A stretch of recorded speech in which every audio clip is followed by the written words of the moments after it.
নমস্কার বন্ধুরা, নতুন রেসিপিতে আপনাদের স্বাগত। আমি আজকে আবার একটা অন্যরকম রেসিপি নিয়ে এসেছি। আমি আজকে আপনাদের করে দেখাবো। এই দেখুন, এটাকে আপনারা কি বলেন? আমরা এটাকে ছাতু বা মাশরুম বলে, আপনারা কি বলে কমেন্টে জানাবেন। এই ছাতুটা হচ্ছে খড় থেকে হয়। এই যে খড় যখন বৃষ্টির জল পড়ে এবং রোদ ওঠে দিয়ে খড়টা গরম হয়ে যায় ভিতর থেকে, তখন এই ছাতুটা হয়। তাই আজকে আমি করে দেখাবো এই ছাতু পোস্ত, মানে মাশরুম পোস্ত। তার জন্য আমি নিয়ে নিয়েছি মাশরুম, আলু, পেঁয়াজ, কাঁচা লঙ্কা, চিংড়ি মাছ, কালো জিরে, সর্ষে বাটা, পোস্ত বাটা, নুন, লঙ্কার গুঁড়ো, হলুদ গুঁড়ো, চিনি, কাশ্মীরি লঙ্কার গুঁড়ো, সর্ষের তেল আর সাদা তেল। এবার আমি মাশরুমটাকে বেছে দেখাচ্ছি। এই দেখুন বন্ধুরা, মাশরুমগুলো এরকম ছাড়িয়ে নেব আর দিয়ে এবার আমি এইভাবে, আপনারা বটিতেও কাটতে পারেন, আমি হাতে করে কেটে দিচ্ছি। এইভাবে মাশরুমগুলো কেটে নেব। এগুলো একটু নরম। অন্য মাশরুম যেমন দুর্গা ছাতু বা অন্য আর এক রকমের ছাতু পাওয়া যায়, ওগুলো একটু শক্ত হয়, এগুলো একটু নরম। এই দেখুন, এইভাবে আমি মাশরুমটা ছাড়িয়ে নিচ্ছি। এবার আমি আলু পেঁয়াজটা কেটে নেব। কারণ মাশরুম অল্প তো, একটু আলু পেঁয়াজ দিলে ভালো লাগবে। আর আমি এইভাবে আলুটা কাটছি। এই দেখুন বন্ধুরা, আমার আলু ছাড়ানো হয়ে গেছে। এবার আমি সরু সরু করে কেটে নেব। এই আলু ভাজার থেকে একটু বড় সাইজের। এই দেখুন, এইভাবে আলুগুলো কেটে নেব সব। পেঁয়াজটাও এইভাবে কেটে নেব। আমি ছাড়িয়ে জলে রেখেছিলাম। এইভাবে পেঁয়াজও কাটবো, কাঁচা লঙ্কাটাও চিড়ে রাখবো। আমি এইভাবে সব আলু পেঁয়াজ কেটে নিচ্ছি। বন্ধুরা, আমার কড়াই গরম হয়ে গেছে। কড়াইয়ে দিয়ে দেবো আমি সাদা তেল, অল্প করে দেব। এবার আমি চিংড়ি মাছটা ভেজে নিচ্ছি।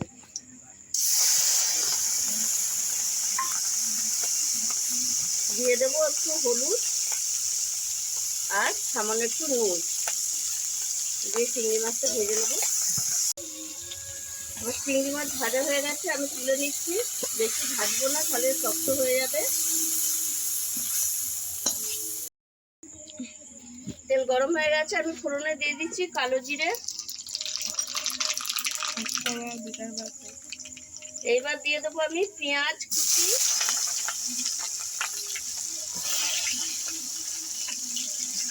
পেঁয়াজটা একটু ভাজা ভাজা হবে, তারপরে আলুটা দেবো। পেঁয়াজটা অল্প ভাজা ভাজা হয়ে গেছে। এবার দেবে আমি কুচনো আলু আর দেবো ছেঁড়া কাঁচা লঙ্কা দিয়ে আমি আর একটু ভাজা ভাজা করে নেব। এবার আমি দিয়ে দেবো পরিমাণ মতো নুন, পরিমাণ মতো হলুদ গুঁড়ো, পরিমাণ মতো লঙ্কার গুঁড়ো, বেশি দেবো না, কাঁচা লঙ্কা দিয়েছি। সামান্য একটু চিনি স্বাদটাকে ব্যালেন্স করার জন্য।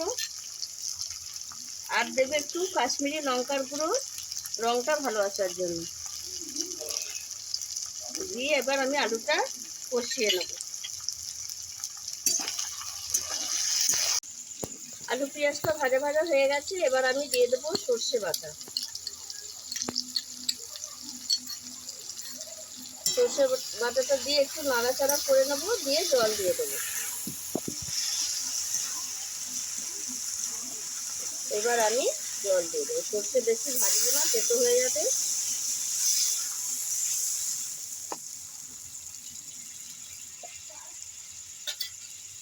দিয়ে আমি একটু ঢাকা দিয়ে দেবো।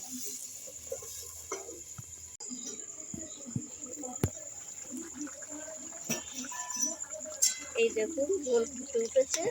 এবার আমি মাশরুমটা দিয়ে দেবো। আমি ধুয়ে রেখেছি, আমি মাশরুমটা দিয়ে দেবো। দিয়ে একটু ঢাকা দিয়ে দেবো, আবার এটা সেদ্ধ হোক। এই দেখুন বন্ধুরা, আমার আলু ভালো সেদ্ধ হয়ে গেছে, ছাতুও সেদ্ধ হয়ে গেছে। এই দেখুন, এবার আমি দিয়ে দেবো পোস্ত বাটা।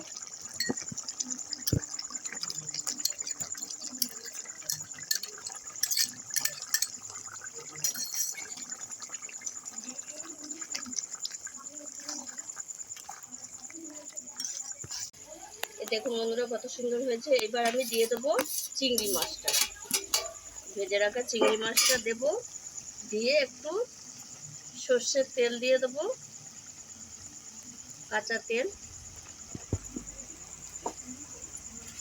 এবার আমার মাশরুম রেডি হয়ে গেছে, এবার আমি নামিয়ে দেবো।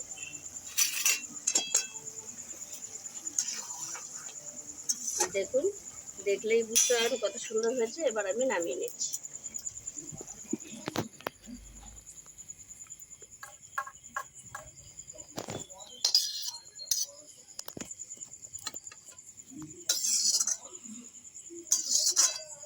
দেখুন বন্ধুরা, কত সুন্দর হয়েছে মাশরুমটা। এই দেখুন, আমি চিংড়ি মাছ দিয়ে আলু পেঁয়াজ মাশরুমের পোস্ত করেছি।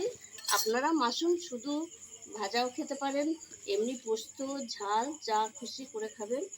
কিন্তু আমার কাছে মাশরুমটা কম ছিল, ওই জন্য আমি আলু পেঁয়াজ দিয়েছি, তাতে খেতেও ভালো লাগে। আমার ভিডিওটা যদি ভালো লেগে থাকে তাহলে আমাকে লাইক করবেন, শেয়ার করবেন,